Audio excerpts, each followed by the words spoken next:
If they believe in me, why don't I believe in me? What's the advantage of thinking long term, and how can people develop that habit and be patient?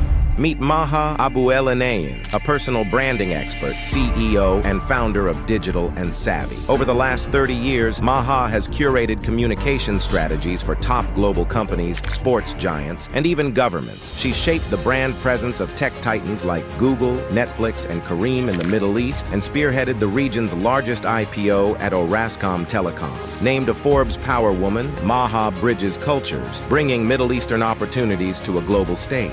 Put your head down and put in the hard work and let that be what rises. To make myself indispensable to them. And how do I become indispensable? I know a lot of people are going to listen to this, but I don't know if a lot of people are really going to get how powerful that was. Maha, welcome to the show. Thank you, Nido, for having me. Pleasure to have you. So Maha, as we always start, this show is about freedom. What does freedom mean to you? Freedom from judgment, freedom from failure, freedom from worrying about what other people think, and focusing on what I can control, and that is me. And I feel like if you can be free from all of those other things, it's liberating, because then you can actually focus on yourself and ask yourself, what do I really care about in this world, in this life, for myself? That's what freedom means for me. That's a great way to look at it. Now, we have a lot to talk about. Yes. We'll start your journey, we'll talk about the book, a few other things. But I want to maybe have you view your story or your childhood, if you were to view it as a movie. What would the title be and why? Typical American upbringing, classic upbringing in America. I grew up in a small town in Minnesota. Unconventionally, I was probably the only brown girl in my school. I was the only brown girl in my school, but I had a typical American upbringing. I lived in a cul-de-sac. The kids used to go outside and play all day, 4th of July parades, cakewalks at school, fundraisers, homecoming, traditional American lifestyle, prom, all the things that you think about when you look at an American movie. And I played tennis in high school. I was on the tennis team. I traveled with the team. I have an older sister, my parents, we all lived in this small town in Minnesota. And, we grow up in two worlds because we were Egyptian. So inside the four walls of our house, it was Egypt.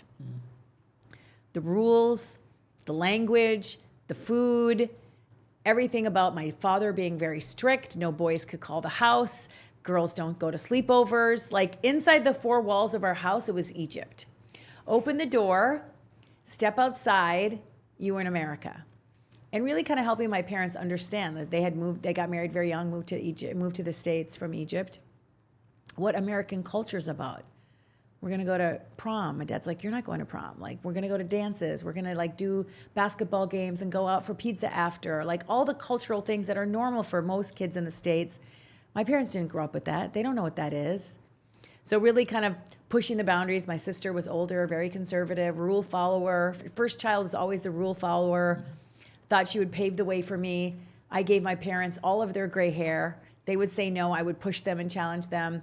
I had a great upbringing. I loved growing up in the States. My family also did a very good job of not just preserving the culture within our house, but every year we'd go to Egypt, either for Christmas or New Year's, or we'd spend summers. They wanted us to learn our family. They wanted to learn the language, our culture, meet my grandfather, my cousins. I have dozens and dozens of cousins. So they really wanted us to know who we were and where we came from. Now, at the same time as you were going or looking to go to the prom, playing tennis, doing all the things that teenagers at the time did, you also had another responsibility. Yeah. You've become the caretaker for your family. How did that shape you? Yeah, I mean, at 14 years old, my mother had got multiple sclerosis. Multiple sclerosis is a disease where your brain can no longer send messages to any part of your body. She was unable to walk. She was unable to feed herself. She was unable to bathe herself, clothe herself, do anything independently. First, she started kind of limping. Then she was like in a walker. Then she was fully disabled in a wheelchair. I was 14. This is an age where I need to be parented. I'm going through puberty and growing up and all the things that happen when you're at that age, a critical age between 14 and 18 or 19, when you really need to be leaning on your mom or your dad during those critical years. I had a lot of responsibility. My mother got sick. I really wanted to help my dad because I felt like it was a lot for him. He was going to work every day. So what could I do to make mom's days better? How could I help with caretaking? It never crossed our mind to get outside help. It was family, duty, responsibility. I stepped up and I did that. My sister had already graduated from high school and moved out to go to college. She was at university.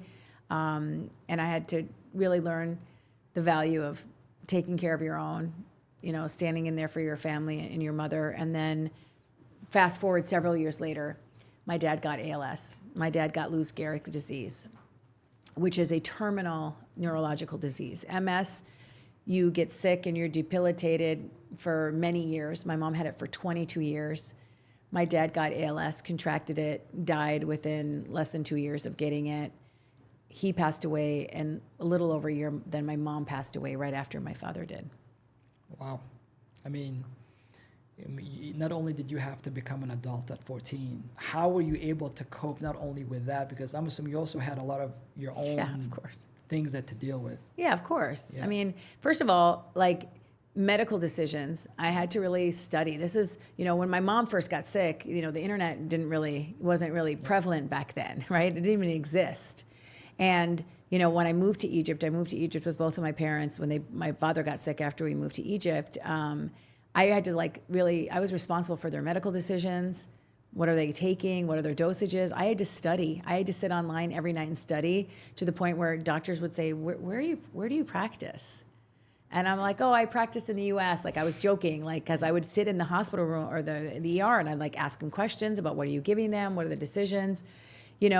It was hard. When I'm looking back now, I don't know really how I did it, but I felt like God gives you the strength to do the things that you don't think you're capable of doing, one day at a time.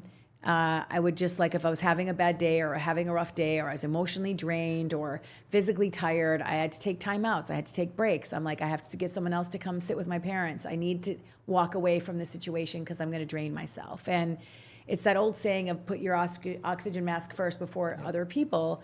Just you gotta you have to take care of yourself, or you won't be able to show it for other people. Yeah. And for most of my life, I was a caretaker. And that's a big part of my story that not a lot of people know. They think, oh, she's the PR person. She worked at Google. She worked with the ruler of Dubai. They know me for my clients or my work, and they don't know the struggles that I really went through at home behind the scenes to build my career and to build my name at the same time that I was trying to figure out who I am and what do I want to do. And I moved to Egypt not really wanting to go to Egypt, but I moved because I went with my family. And then everything changed for me. I built my name. I built my career. I found a great life here. I ended up, really proud to be from this region, and leaned in heavily into not just my personal life, but in my professional life as well. Yeah. One thing I've noticed is that when you see a lot of people who are successful in life, they've typically gone through an experience at a younger age that has set up the foundation for that. So, I'm listening to your story. When I was about 10 years old, I had to go through a civil war and live as a refugee and do all these things that now when I want to achieve something, I'm like, man, I've already gone through that. I've done hard things. I've done hard things. But there are also people who've gone through those same experiences. But when they want to pursue something, maybe they want to start a business or they want to take a new role, fear kicks in. Yeah. And all of a sudden they think they can't overcome this or they can't go through this. What is your process like when because obviously your career has developed. You've worked with some of the top names in the industry. I'm sure there were times whether it's imposter syndrome or something. Yeah, of course. Yeah. Every time I had a job or I took on a role, I was always I got to do better next time. I got to raise the bar for myself. And I feel like when you face a lot of challenges at work or things that you think you're not capable of, that imposter syndrome does set in. How am I going to do this? Or why do they think I can do this? And I always say, if they believe in me, why don't I believe in me? Yeah. And for the longest time, I tell the story, I had my own company. I've been an entrepreneur for 20 years, working for 30 years. I had 2 full-time jobs in my life, but most of my career has been an entrepreneur. And so I run my own business, and I never called myself CEO. I was I'm going to be managing director. I'm going to play small. Women shouldn't be CEOs. That's a man's title, or that's what people who run big companies are CEOs. I had imposter syndrome because I felt I don't want to be the CEO. That means I'm in power and I'm full of, it just wasn't something I was comfortable doing. And when I moved to the US in 2020 during the pandemic, I left Dubai and I was starting up a new office in the US. I'm like, I'm going to write CEO as my title. It took me 16 years to get rid of that imposter syndrome of leading that organization and taking care of my parents and learning about the struggles that they went through and learning how to take those struggles and turn them into strengths. It taught me a lot about how you have to be patient and how you have to be persistent, and how if you're having a bad day, I just go think about what they were going through and realize I can do hard things. Like, 'cause my day's not as bad as what I think they're going through. Yeah. And when you tell your story about how you went through hard things and you could through it, like when I look back now at what happened with my parents and taking care of them while trying to build a career. I was working for Naguib Sawiris. Our hours were crazy. He's a very demanding chairman of a company, and you can't just lay low. I always look back and say, okay, I did that and I can do it again. Yeah. And sometimes you have those dips in your confidence or your dips in your self-esteem where you don't know if you can push through, and you have the doubt, and the limiting beliefs start creeping into your head. That's when one of my friends said to me, she's like, if you're having a bad day and you think you can't do something, go read your CV. Go read your resume. Yeah. And look back and look at what you've done. Yeah. You can build from that. You've used the word hard things as if it's part of your journey, right? And one of the things I've always said is because people want freedom, people want to achieve something.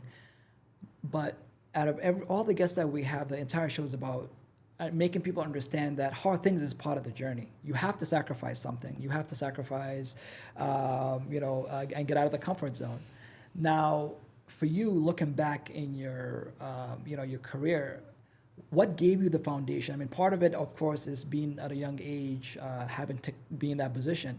But what was there values or certain things that were instilled in you from your parents or from grandparents that just kind of carried you through those tough times as well? I think, my father is a big theme in the book. It's a big theme of, he was a big figure in my life. And he was always like, put your head down and put in the hard work and let that be what rises. Let that be what speaks for itself.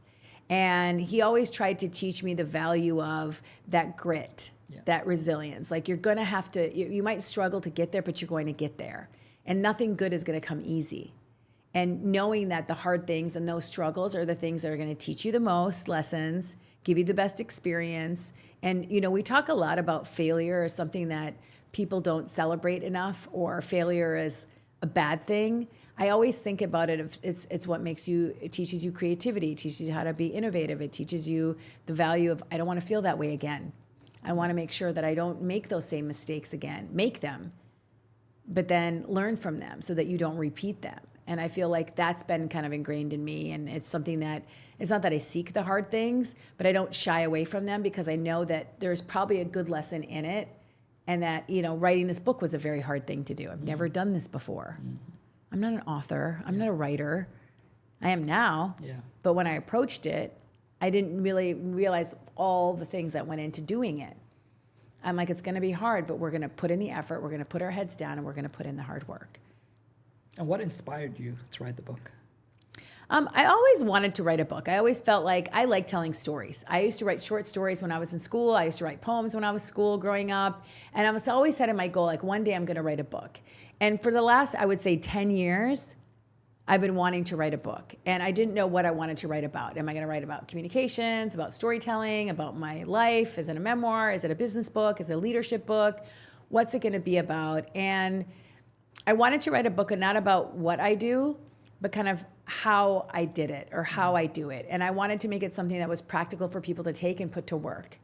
And that's what this book is. It wasn't like I woke up and I'm like, I'm going to write a book about self-reliance. When I started to kind of sketch out what I think would be valuable to the audience, because ultimately this is for the reader. This is not for me. Yeah. What was the consistent thing that I saw in every through line or story that I was thinking about writing about? And then I said, what is missing in today's world? People have access to a lot of information at a pulse of a finger, and it's for free. But when things come easy to you and you don't have to work for them, you rely on other people. You rely on other people to invest in you and make decisions for you and bring you opportunities and bring you relationships. And I'm like, that's not the answer. The answer starts with you. How can you rely on yourself first before extending a hand, before expecting people to do things for you. Freedom comes from relying on yourself first. Because when you bet on yourself first, that freedom is extraordinary. There's nothing that compares to it. Because you control what opportunities you want to drive. You control what relationships you want to invest in. You control how much value you want to create for somebody. You control how you build your reputation. You control how to be a lifelong learner and invest in yourself. That's what like self-reliance is all about. Yeah. What I find really interesting is that even though at 14, you took the role as a caregiver, other people had to rely on you, but here you are basically talking about being self-reliant. Isn't part of being self-reliant also that to have the abilities that others can also depend on you?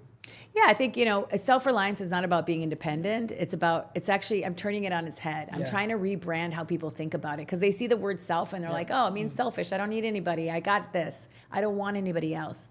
In fact, when you have a high level of self-reliance, like you understand what you're good at and you don't, you have a lot of self-awareness. This is what I'm good at. This is what I need help with. So I rely on myself to know what I'm good at and what I'm not good at, and I got to go ask for help. I ask for help all the time. That's a strength, not a weakness. Yeah. But I have to at least do the work on myself first before I extend my hand and say, hey, Nido, I really want you to invest in me. I expect you to teach me things. Well, did I go try to learn things on my own? Did I go ask the right questions? Am I curious? Am I taking the steps I need to do? Or do I think people just owe me things? Do I think I deserve things? That's what I'm trying to get people to wake up to is like, you're more powerful than you think. Yeah. What do you think stops people from actually building that self-reliance? They don't trust themselves. They don't listen to their gut and intuition, fear of failure, fear of judgment, and waiting.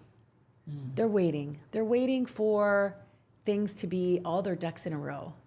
They're waiting for someone to see them. They're waiting for an opportunity to be the right time. Yeah. They're waiting to lose weight. They're waiting for more money in their bank account. They're waiting for something to come to them to happen, and that's not what happens in life. Don't be a waiter. Yeah, they're waiting for permission, but the permission you just should come They're waiting for permission from others. Yeah. I talk about that a lot in the book. Yeah. Stop waiting for permission from others. Stop waiting or worrying about the judgment of others. Yeah. When you do, freedom is yours. Yeah. Freedom from judgment, freedom from permission from others is the biggest thing that holds people back.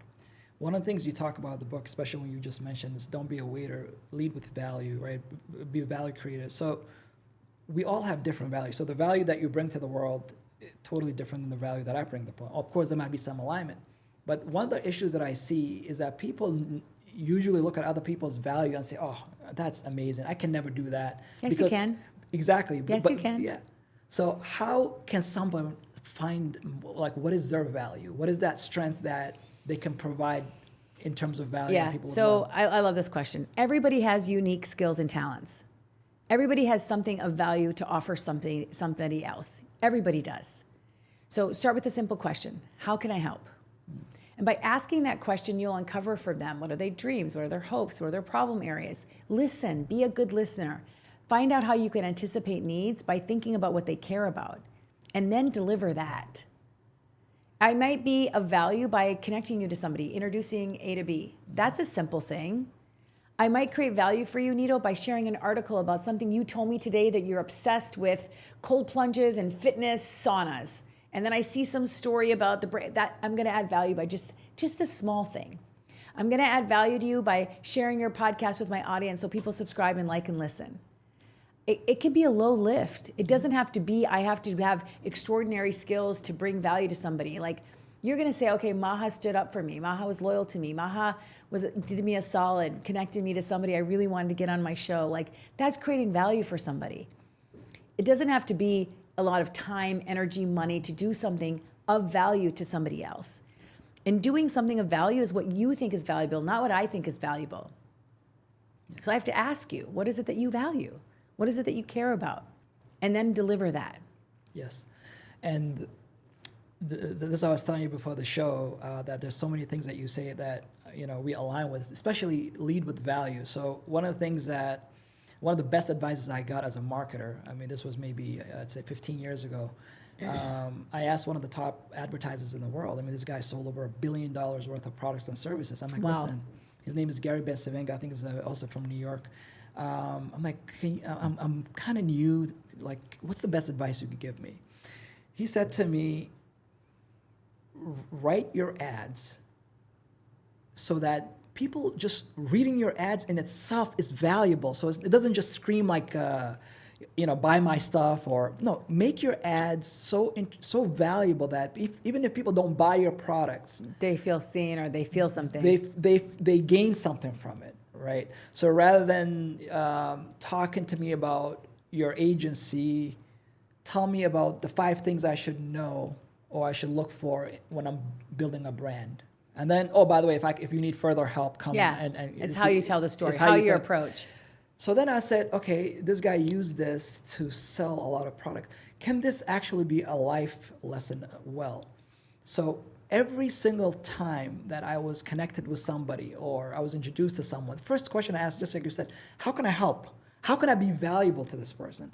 And the thing I learned is that anything you want in life, someone else has already. Yeah. Right? And rather than trying to be manipulative or finding ways to get it, see what you can do to add value first. Yeah. Right? I find it so important. So many people, like, we live in a world of instant gratification. And I talk about, like, hustle culture is out, value culture is in. Create value for people. Don't be transactional. Right. And don't go for the ask. Put a deposit in their trust bank. Put a deposit in their trust bank. Put a deposit in the trust, and then you can make a withdrawal. Like, I find in my business and in my career through my life, I've often worked for free for people I really wanted to get in the door with. Because I know the value of what I'll learn from that process, show them my intentions, show them what I'm capable of doing. And then if they are good people and they value what you've delivered, it'll come back to you. They'll become a client, they'll refer you, they'll open a door for you, they'll make a recommendation.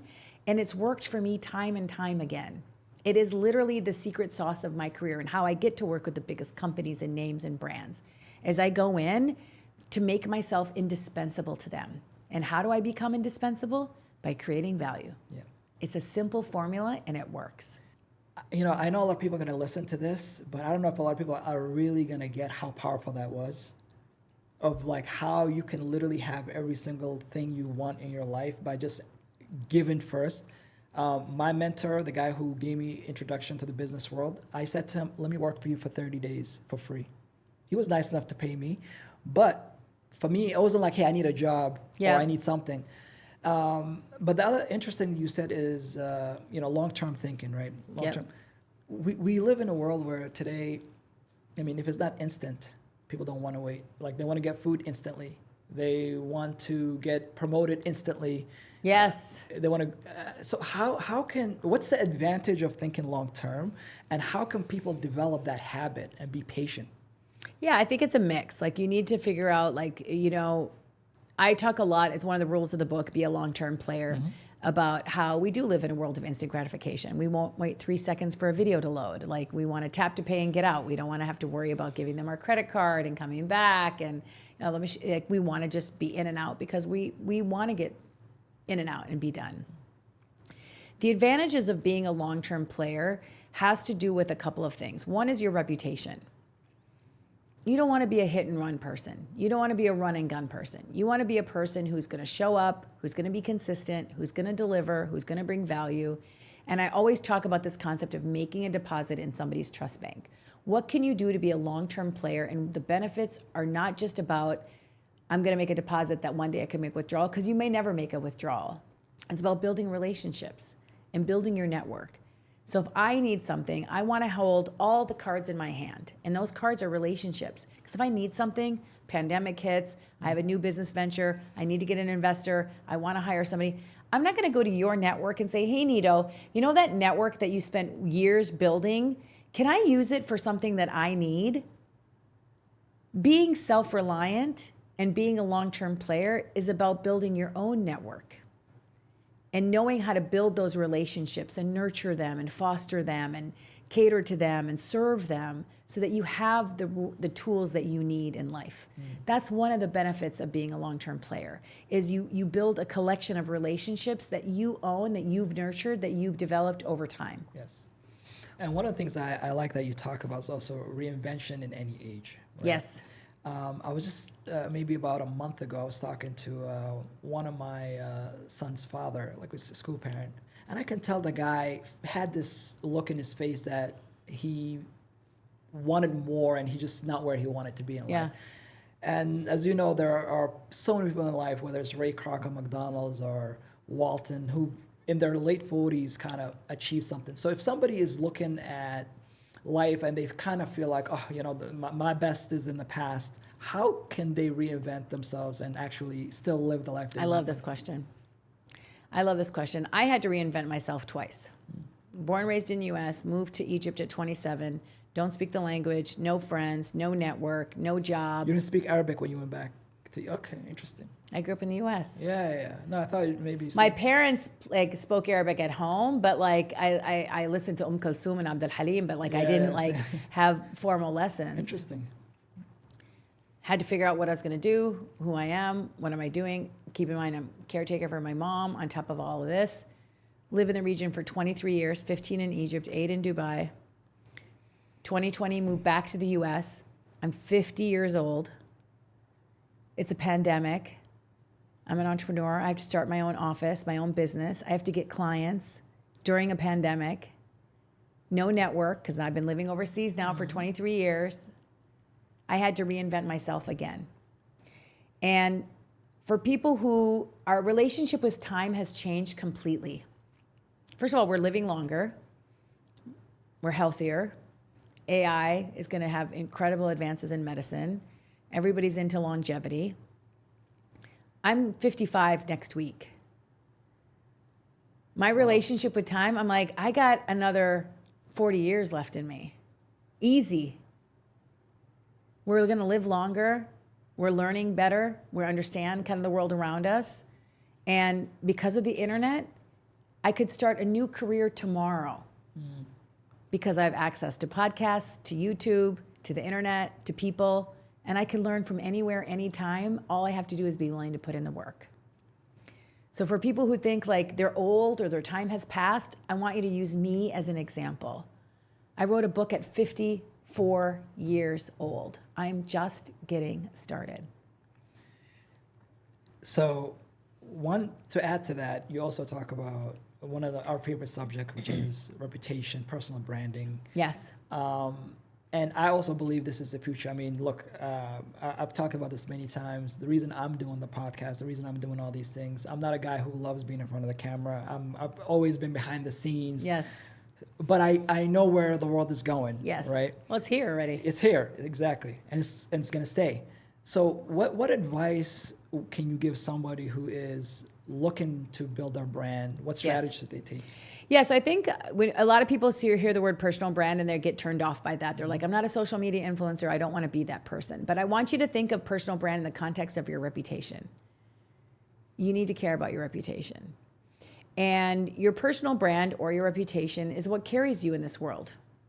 Usually your name and title kind of travel together. So everyone thinks you are what your job is or you are what your title is. That's not true at all. We're so much more than that. We have other hobbies and interests and things that we like to do outside of our jobs that don't define who we are just by what we do as a job title. Building your personal brand or your reputation is more critical now than ever. First of all, because of the way the internet works, we do live in a digital world. So you need to just take pause of that fact. That doesn't mean that you need to be a social media influencer and posting on social media. Your reputation is more important of what you do in the real life, what you do in the real world. How do you treat your barista, your coworkers, your family, your colleagues, your manager, your team if you lead a team?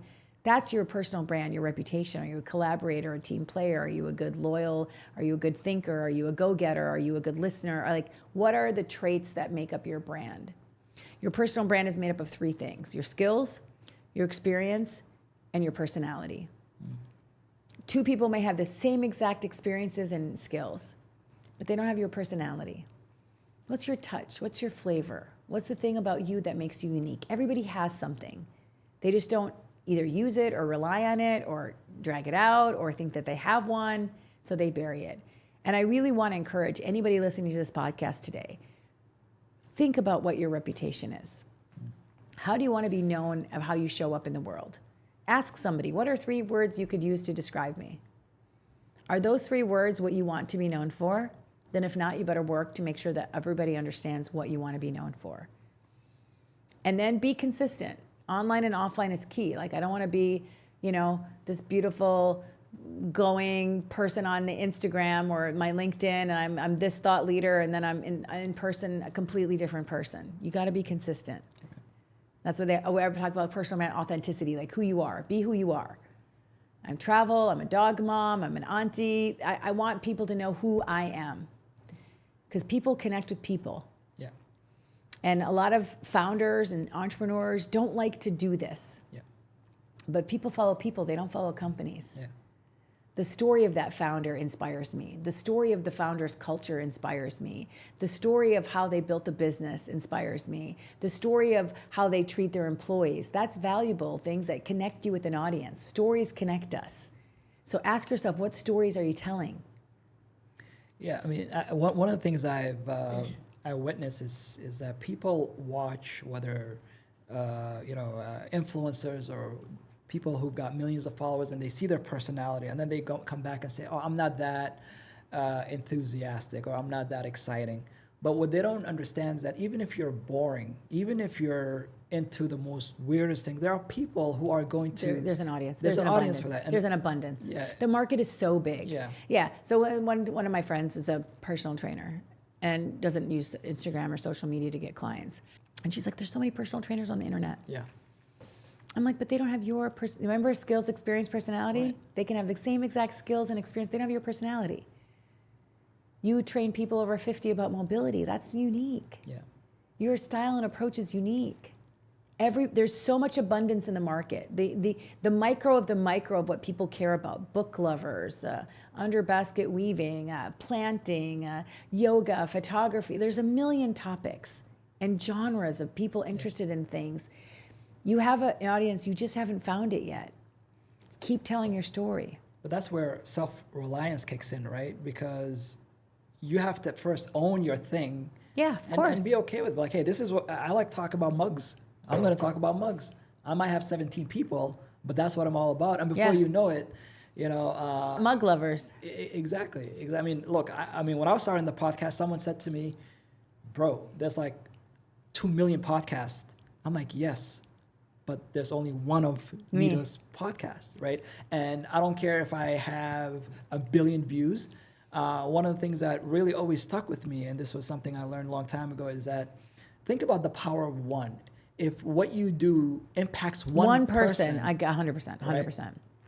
So yeah, I mean, sometimes we feel like we need to change the world 1 billion people at a time, but it starts with one. That's why they have that saying of brick by brick, layer by layer. You have to start building, and it takes time to build an audience. It takes time to get your rhythm. It takes time for people to hear about you. It takes time for people to recommend you. It takes time. So the time to start was yesterday. What are you waiting for? Yeah.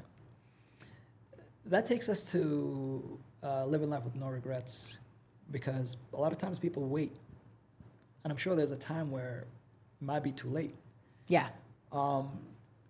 Why was that such an important part for you? I don't want people to live in woulda, shoulda, coulda. I had some very difficult cards handed to me with my parents, my circumstances, and I didn't want that to define me. If you have something difficult that happens in your life, it doesn't define you. You learn from it, you grow from it. How do you take those struggles and turn them into strengths? How do you take a setback and turn it into a comeback? The reason I wrote this last chapter of No Regrets is don't wait for the possibility of what if. Don't ask, why can other people do that but not me? And so I always used to say, if not me, who? Like, why are they capable of doing it? What do they have that I don't? Nothing. You just have to be willing to put in the hard work. And if not now, when? Yeah. And also you talk about learning and unlearning. And how do you unlearn? I mean, I think, what is harder? Is it to learn something new, or to unlearn Unlearn. something? Unlearning is harder than relearning or learning because you have to take habits or knowledge or information that you have and reprogram yourself. What's no longer serving me? What assumptions do I need to question? What has changed? And I'll give you a very simple example. Let's say you have a company and you need to hire candidates.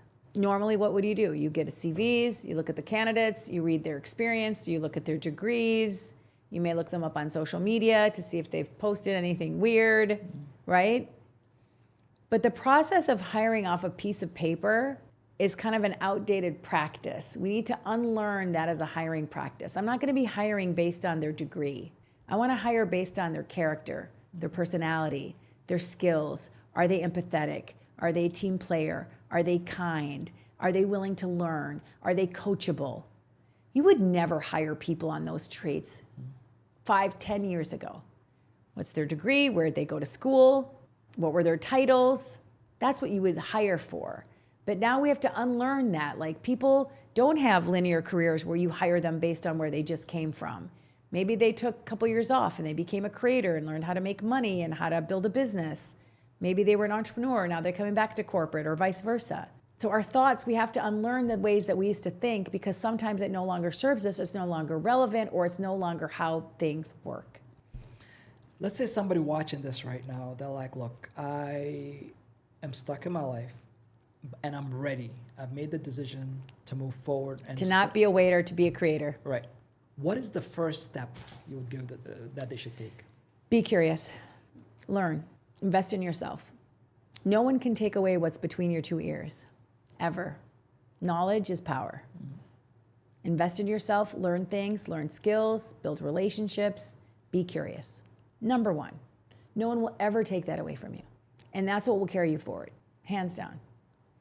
But what if I'm somebody that, for most of my life, and by the way, the reason I'm asking this is because I don't think there goes a week that I don't hear somebody tell me a story of what I'm about to say. I mean, I was talking to somebody a few days ago, and she was like, in high school, I was X, Y, and Z.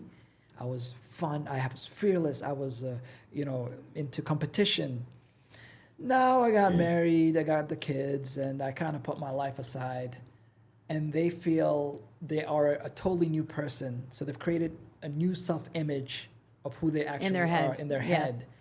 And even though they might say, I love these 7 rules, I resonate with them, and I am willing to learn, but I feel most people get stuck when it comes to action, right? So what do they have to do to just get over that bridge, just to make the move? Yeah, the first step is the hardest step, Yep. right? Get out of your own head. You're overthinking it. No one's judging you as much as you're judging yourself. Take the first step. What could go wrong? Nothing. These limiting beliefs in our head is what talks us out of things. That self-doubt, the comparison, the distractions of others' performance, others, what they're doing, comparing myself to other people. That's what makes people not move forward. It's not that they're not capable or they don't have the confidence to do it. They're worried about what other people think. And is this something that was, I know you talked about the imposter part, but when you started your business, it might be successful today, but I'm sure to get it to that point, there were a lot of times. Yeah, of course. Of course. Like, will I be able to figure this out? Do I have the resources? Am I good enough? Is this valuable? Is this helping them? Like 100%. I think it comes from 2 things. One is asking people for feedback so you can learn, and just not overthinking, because that's what kills our dreams. Is we try. One of the reasons I put stay low, keep moving on the cover of the book, and it's the first rule of the book, is you got to put your head down and turn off the distractions and the noise. So long as you are listening to that distractions, you're never going to move forward. You're never going to do what you want to do. And I always talk, it's like sitting in front of your inbox all day. If you're just sitting there fielding incoming emails, those are other people's priorities entering your day, sucking up your time. You're never going to work on what you actually want to get done. Yep. That's why I have like a no meeting Wednesday. That's my day for me to think, for me to plan, to me to write, to me to ideate. If you're always on, you're not thinking, you're never going to move forward. And I think that's the point that a lot of people get stuck, is they're ingesting content and noise from too many distractions. Yeah, and with the world we live in today, I think it's one of the hardest things to disconnect. Yeah, I talk about it in the very end of the book about doing nothing takes effort. Yeah. Yeah. It really does. Yeah. Have a buffer day. Just I do that yeah. all the time. Yeah. It recharges me. It gets me creative. But we're taught to like feel guilty when we're not doing anything, right? I mean, just society, like, why aren't you not doing anything, right? It's like all of a sudden, It's people listening to they. Who are they? yeah, Listen to your own voice. That's the Yeah. one that matters. yeah. Another thing is staying motivated. I mean, you mentioned you reinvented yourself. You created a business. You went back to the States. You came back, and now you're writing a book. What keeps you motivated to continue to keep doing all these things? I'm curious. Okay. What's next? What else can I do? Bring on the next challenge. I want to learn. I want to grow. I want to take in all life has to offer. That's what motivates me. I'm like, oh, I'm motivated. Like, could I write a book? I can write a book. The writing was easy. Yeah. The selling was hard. The writing was easy. I want to write another book. Already. Yeah. And what is the impact? Like, let's just say, you know, the book just came out a year, 2 years, 3 years from now. What do you want people to look back and say about this book? Hey, my life changed X, Y, and Z because of this book. Yeah, I mean, I could tell you the book's been out a little over 3 weeks. It's already a bestseller Amazon, yep. And in the New York. UAE and in the US. Congrats. And I feel like what I heard from people, because I have all walks of life reading it, students, adults, people in their 50s and 60s, professionals, CEOs. And I feel like the one thing that's consistently been told, one is that resonates with them about being a waiter, because most people are waiting. They're not standing up for their freedom, Yep. number one. And two is the value of trusting your gut instincts and having confidence in yourself. Like, we know what the answers are. We just don't listen to it. And I feel if those are two things already that the people are getting the most value from a year from now, 10 years from now, I'm so proud of that. That people aren't waiting, that they're stepping into their own power, that they're investing in themselves and realizing the most powerful asset on the planet is you. Yeah, yeah. And, you know, now we hear the whole thing with AI. Oh, AI is coming and it's going to replace this and is going to, well, yes, it is going to replace the people that don't have their voice out there. If people don't understand what is your value, what's your personality, as you mentioned. This is why this matters, Yeah. because of AI. Yeah. You got to know how to do these things Right. because of AI. I talk about it in the very last chapter of the book. Yeah. What do you want your legacy to be known for? Creating value for others. Okay. So Maha, before we ask the last question, let's do a quick rapid fire. Let's since do we're it. doing Let's do it. I love rapid fire. Favorite book of all time? Shoe Dog. Actually, I saw it on one of these. Shoe Shoe Dog, Phil Knight. Film Night, interesting. Actually, it's hard. I like, yeah, it's rapid fire. I'm not supposed to elaborate. You can actually. I was going to say, I love Open by Andre Agassi, Hard to disagree. and I love Shoe Dog, so I like sports books by people, real stories. So anyways, Perfect. Your superpower, networking. networking. Dream dinner guest, dead or alive? Dream dinner guest, Oprah Winfrey. Okay, interesting. Bucket list, Go to Maybe. Japan. go to Japan. Biggest inspiration, My father. your father. Okay. Best advice received. Put your head down and let the work speak for itself. Yep. Also from my father. as well. Yep. Biggest fear, Failure. failure. Most impactful person that you've met. I think Gary Vee. Gary Vee. He's had a profound impact on my life. And what is your life motto? Stay low, keep Keep moving. moving. Okay.